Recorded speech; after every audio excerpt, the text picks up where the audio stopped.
Good morning, class 9th. Today we are going to start new lesson of biology tissues. First of all, you should know what is tissue. Tissue is a group of cells having similar structure and function in plants and animal. Groups of cell called tissues carry out specific function. किसी भी sales के group को हम tissue कह सकते हैं जिसमें सभी सेल्स का स्ट्रक्चर एक जैसा हो और जो किसी स्पेसिफिक फंक्शन को कंप्लीट करने के लिए बनी हो. Examples: in human beings the cell of the muscular tissue contract and relax and help in movement. Human beings में मस्कुलर टिश्यूज़ कॉन्ट्रैक्ट होते हैं और रिलैक्स होते हैं जो हेल्पफुल होते हैं मूव करने में. Whereas in plant the cells of the vascular tissue conduct water and food from one part of the plant to the other. जबकि प्लांट्स के अंदर सेल्स का जो ग्रुप यानी कि जो टिश्यूज़ है वेस्कुलर टिश्यूज़ कंडक्ट करता है वाटर एंड फूड प्लांट्स के डिफरेंट पार्ट्स से दूसरे पार्ट्स तक फूड और वाटर को पहुंचाने में हेल्पफुल होता है.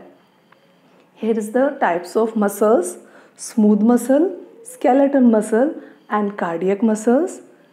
You can see here xylem and phloem also. Now move to the next slide. What is the difference between plant tissue and animal tissue? Let's discuss plant tissues. Plants do not move from place to place. Tissues consist of dead cells because they provide mechanical support and strength to the plant. Plants एक जगह से दूसरी जगह move नहीं करते हैं, इसीलिए plant के जो टिश्यूज़ हैं वो डेड भी होते हैं क्योंकि उनका मेन फंक्शन है मैकेनिकल सपोर्ट देना और प्लांट को स्ट्रेंथ देना. The growth of plant takes place only in some region have tissues called meristematic tissue which divide and help in growth, have permanent tissues which do not divide. Plant के कुछ ही parts के अंदर growth लगातार चलती रहती है.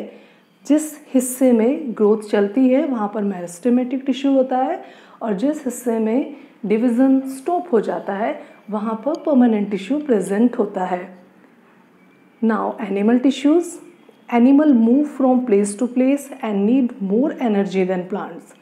Animals plants के just opposite एक प्लेस से दूसरी जगह प्लेस पे मूव करते हैं और उन्हें ज़्यादा एनर्जी होती है comparatively to plants.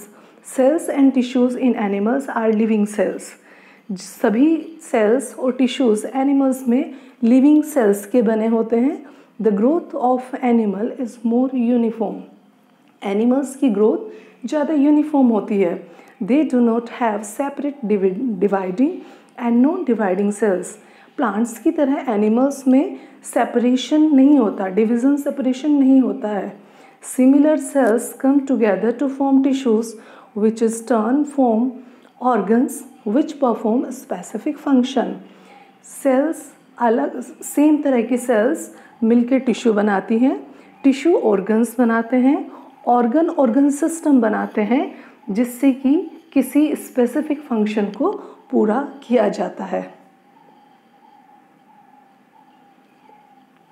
Next is plant tissue. Plant tissue are of two main types. They are meristematic and permanent tissue.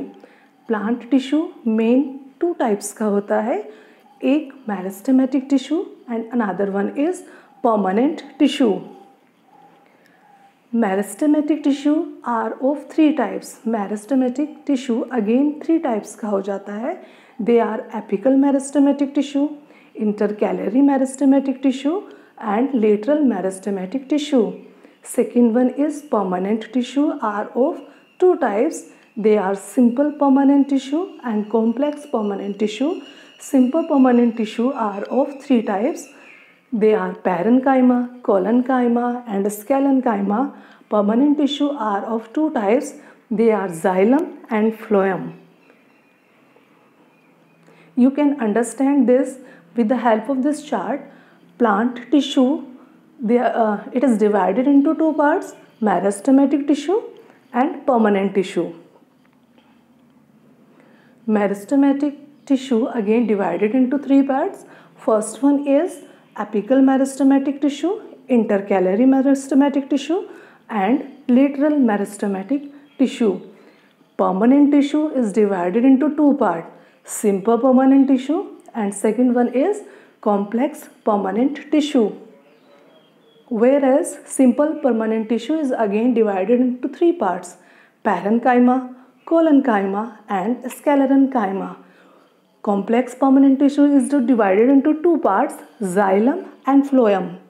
Whereas parenchyma again divided into two parts, collenchyma and arenchyma. Let's study these tissues in detail. First one is meristematic tissue. Meristematic tissue are found in the growing region of plant like the tips of root, stem and branches. They divide continuously and help in the growth of the plant. They are of three types. Meristematic tissue plant के उस part में मिलता है जहाँ पर growth चलती रहती है, जैसे रूट की टिप या प्लांट का एपेक्स का पोर्शन, स्टेम का अपर मोस्ट पार्ट और ब्रांचेस में। इन टिश्यूज़ के अंदर लगातार डिवीज़न होता रहता है जिससे प्लांट की ग्रोथ होती रहती है।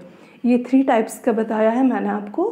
First one is apical meristematic tissue are present in the tips of stem and roots, they help in the growth of stem and roots. पहला एपिकल मेरिस्टेमेटिक टिश्यू स्टेम की और रूट की tip में present होता है जिससे कि वो प्लांट की ग्रोथ को करने में हेल्पफुल होता है। Second one is lateral meristematic tissue are present in the sides of stems and roots, they help to increase the girth of the stem and roots. Lateral meristematic tissue roots में और stem में present होता है, लेकिन इसका काम क्या है, स्टेम की और रूट की विड्थ को इंक्रीज करना। Next one is intercalary meristematic tissue are present at the base of leaves and internode and help in the growth of those parts. इस टिश्यू का काम नोड्स और इंटरनोड्स के ग्रोथ में हेल्प करना होता है। You can understand this with the help of this section. First section is stem apex and second section is root tips showing meristematic tissue. This is all for today. We will continue this topic in next video. Thank you.